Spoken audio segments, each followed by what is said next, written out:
Wirausaha budidaya pembenihan ikan hias. Adapun tujuan pembelajarannya adalah setelah mempelajari materi ini, siswa mampu mengidentifikasi jenis-jenis sarana produksi dan teknik budidaya ikan hias, khususnya pembenihan ikan hias yang ada di wilayah setempat berdasarkan rasa ingin tahu dan peduli lingkungan. Permintaan ikan hias setiap tahun meningkat, tetapi produksi benih ikan hias belum terpenuhi.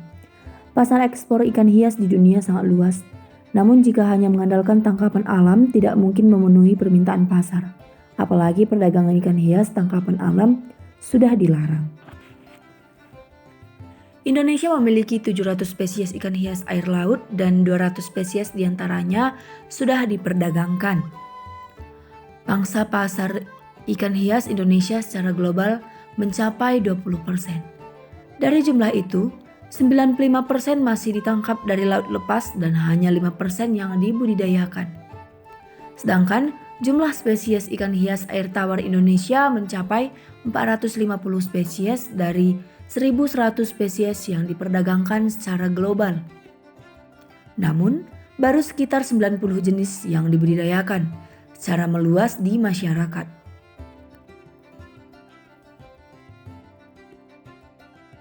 Sumber daya yang dibutuhkan untuk membuat usaha pembenihan ikan hias tidak jauh berbeda dengan usaha pembenihan ikan pada umumnya, yaitu dari aspek manusia atau tenaga kerja, uang berupa modal usaha, material atau bahan seperti pakan, induk ikan, dan lain-lain. Mesin atau peralatan berupa media hidup ikan, sistem kerja, dan pemasaran. Perencanaan usaha pembenihan ikan hias. Perencanaan usaha pembenihan ikan hias pada umumnya sama dengan perencanaan usaha yang lainnya, yaitu untuk membuat usaha yang utama yaitu harus memiliki nama perusahaan atau badan usaha, lokasi, komoditas yang akan dipasarkan, konsumen atau pangsa pasar, partner kerja, personil, dan modal usaha. Kebutuhan pasar terhadap benih ikan hias. Saat ini pendapatan per kapita per tahun untuk ikan hias di Indonesia mencapai 50 juta rupiah. Adapun produksi ikan hias di Indonesia setiap tahunnya mengalami peningkatan. Tercatat pada 2013 produksi ikan hias mencapai 1.040 juta ekor atau meningkat dari 2012 sebesar 938 juta ekor. Oleh sebab itu, usaha pembenihan ikan hias dibutuhkan karena produksi ikan. Penerapan sistem pembenihan ikan hias berdasarkan daya dukung daerah. Aneka produk ikan hias. Beberapa jenis ikan hias sudah dapat dibudidayakan di Indonesia, di antaranya arwana, koi, cupang, dan mas koki. Manfaat ikan hias. Salah satu manfaat memelihara ikan hias yang dirasakan setelah menjalani rutinitas kerja yang menguras tenaga serta pikiran, yaitu mengurangi stres dan keletihan. Dalam ilmu Feng Shui, kolam ikan hias di rumah membawa hoki bagi penghuni rumah. Ikan dipercaya dapat mengusir stres seperti koi dinilai dapat mengusir qi atau pengaruh buruk yang berada di dalam rumah. Perencanaan produksi yang dilakukan dalam usaha pembenihan ikan hias diantaranya A. Penetapan jenis ikan hias yang dibudidayakan. B. Penetapan modal usaha. C. Penetapan sarana dan prasarana. D. Penentuan alat dan bahan yang digunakan. E. Penentuan schedule atau jadwal produksi atau pemisahan. F. Penentuan schedule atau jadwal permanenan. G. Penentuan rencana sistem pemasaran. Alat dan bahan yang dibutuhkan. Dalam usaha budidaya ikan hias, mesin atau alat sangat diperlukan. Beberapa mesin atau alat yang digunakan untuk keberhasilan usaha pembenihan ikan hias antara lain akuarium pemeliharaan sebagai tempat hidup, selang dan aerator sebagai sumber oksigen, seser sebagai penyortiran benih, dan banyak alat-alat lain yang digunakan sebagai alat penunjang keberhasilan pembenihan ikan hias. Dalam usaha pembenihan ikan hias, juga dibutuhkan bahan-bahan penunjang seperti indukan ikan, pakan, kaca untuk pembuatan akuarium, dan lain-lain. Bahan yang digunakan dalam pembenihan ikan hias tidak jauh berbeda dengan ikan konsumsi. Yang membedakannya adalah media pemeliharaan yang dapat menggunakan akuarium atau kolam terpal berukuran kecil. Bahkan dapat menggunakan botol bekas seperti pembenihan ikan cupang. Proses produksi ikan hias. 1. Persiapan sarana dan prasarana, media pemisahan indukan. Media yang biasa digunakan untuk pemisahan ikan cupang adalah akuarium. Akuarium yang digunakan diisi dengan air yang sudah diendapkan minimal 2 hari dengan ketinggian sekitar 8-12 cm. Kemudian, akuarium diisi dengan tanaman air seperti eceng gondok, daun ketapang, atau tanaman lainnya. Kemudian akuarium diisi dengan tanaman air seperti eceng gondok, daun ketapang, atau tanaman lainnya. 2. Pemeliharaan induk. Pemeliharaan induk bertujuan untuk menumbuhkan dan mematangkan gonad atau sel telur dan sperma. Penumbuhan dan pematangan ikan dapat dipacu melalui pendekatan lingkungan, pakan, serta hormonal. Pada pendekatan lingkungan, media hidup dibuat seoptimal mungkin sehingga nafsu makan meningkat di dalam wadah pemeliharaan. Syarat induk cupang untuk budidaya diantaranya: ukuran badan betina tidak boleh lebih besar dari jantan. B. Betina tidak boleh lebih galak daripada jantan. C. Jantan dan betina harus setipe. D. Siapkan daun ketapang atau cairan penyembuh luka karena setelah proses perkembangbiakan terjadi badan dari betina banyak yang rontok akibat perkelahian dengan jantan sebelum dibuahi. 3. Pemijahan induk. Pemijahan induk adalah proses pembuahan telur oleh sperma. Induk yang telah matang, gonad berarti telah siap pemijahan. Proses pemijahan dapat berlangsung secara alami dan bantuan. Dalam pemijahan alami, telur dibuahi oleh sperma di dalam air setelah dikeluarkan oleh induk betina yang didahului dengan aktivitas percumbuan oleh kedua induk tersebut. Pada pemijahan buatan, pembuahan telur oleh sperma dilakukan dengan bantuan manusia. Telur dipaksa keluar dari tubuh induk betina setelah melalui proses perangsangan dengan cara mengatur lingkungan dan pemberian hormon. 4. Penetasan telur. Penetasan telur bertujuan untuk mendapat larva.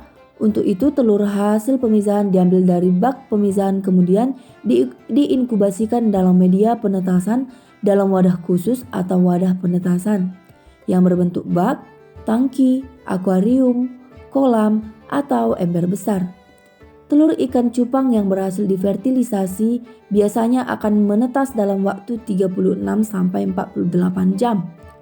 Telur mulai pecah dan akan menghasilkan burayak-burayak yang baru berumur 1 hari. Induk ikan jantan jangan diangkat terlebih dahulu sebelum burayak atau larva dapat berenang secara bebas. Burayak cupang biasanya sering sekali terjatuh ke dasar permukaan dan tidak bisa mengambil udara di atas. Induk jantan akan membantu burayak untuk naik ke atas. Burayak hanya terlihat seperti titik hitam kecil yang hanya berenang naik dan turun.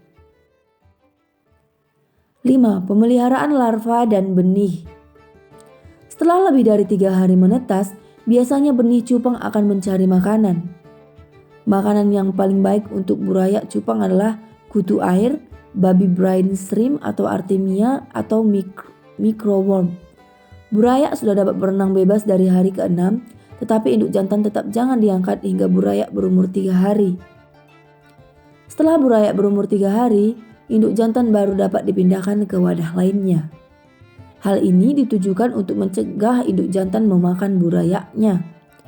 Pemeliharaan larva merupakan kegiatan yang relatif sulit dan menentukan keberhasilan proses pembenihan karena sifat larva merupakan stadia paling kritis dalam siklus hidup biota budidaya.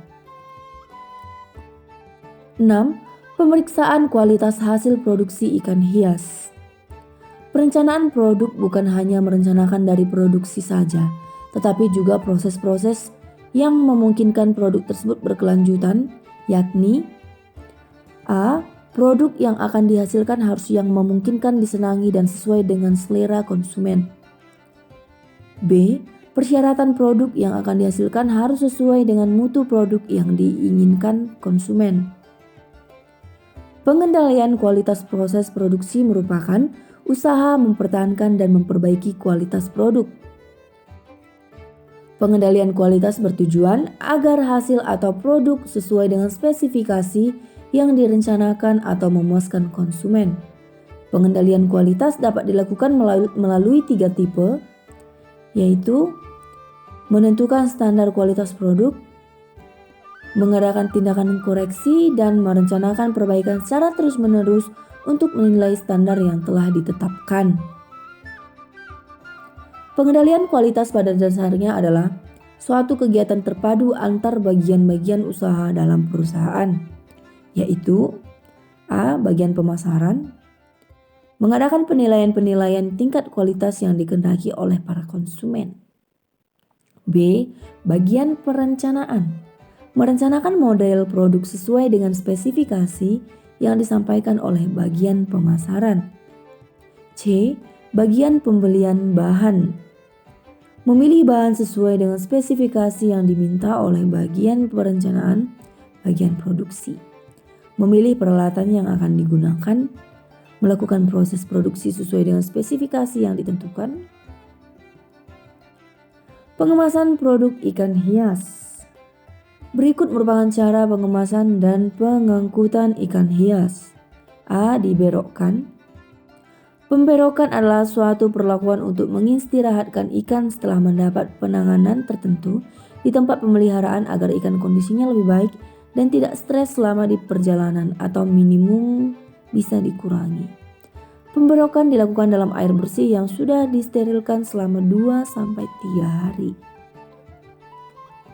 Selama pemberokan ikan tidak diberi pakan, namun kondisi kesehatan ikan tetap harus dijaga. Kandungan oksigen atau O2 dalam air harus cukup, sebaiknya tidak kurang dari 8 ppm dan kandungan amonia NH4 tidak melebihi 0,1 ppm. Bersamaan dengan pemberokan dilakukan juga seleksi kesehatan serta penghitungan jumlah ikan sehat dan normal siap dikirim.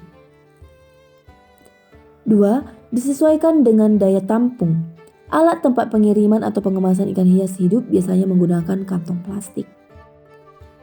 Kantong plastik dipilih yang kuat dan rangkap 2 untuk menghindari kebocoran. Untuk keselamatan ikan, jumlah ikan yang dimasukkan dalam kantong plastik harus disesuaikan dengan kemampuan daya tampungnya. Selain itu, perbandingan isi ikan dengan jumlah air dan oksigen juga harus sesuai. Sebaiknya kantong plastik hanya diisi air 1/4 bagian. Air yang dimasukkan dalam kantong plastik harus steril dan sudah difiltrasi terlebih dahulu. Setelah kantong plastik diisi air, maka ikan dimasukkan ke dalamnya. Berat atau jumlah ikan yang dimasukkan sebaiknya sama perbandingannya dengan berat atau volume air. Cara menghitung perbandingan dapat dilakukan dengan menimbang dan menghitung jumlah ikan. Baru kemudian, sisa isi kantong plastik diisi oksigen dan diikat kuat agar oksigen tidak keluar atau bocor. Sebelum ditransportasikan agar lebih aman, plastik berisi ikan dikemas terlebih dahulu dengan menggunakan karton. Karton yang digunakan harus kuat sehingga tidak mudah rusak saat penanganan dan selama dalam perjalanan. 3. Pengangkutan.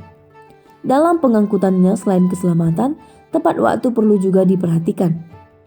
Untuk itu, alat transportasi yang digunakan perlu dipertimbangkan. Pengangkutan dapat melalui darat, dapat juga melalui air atau udara disesuaikan dengan jarak dan kemudahan pengiriman. Untuk pengiriman berjarak tempuh kurang dari 24 jam dan dapat dilalui mobil, pengirimannya dapat melalui darat. Sedangkan untuk daerah dengan jarak pengiriman lebih dari 24 jam dapat menggunakan pesawat terbang.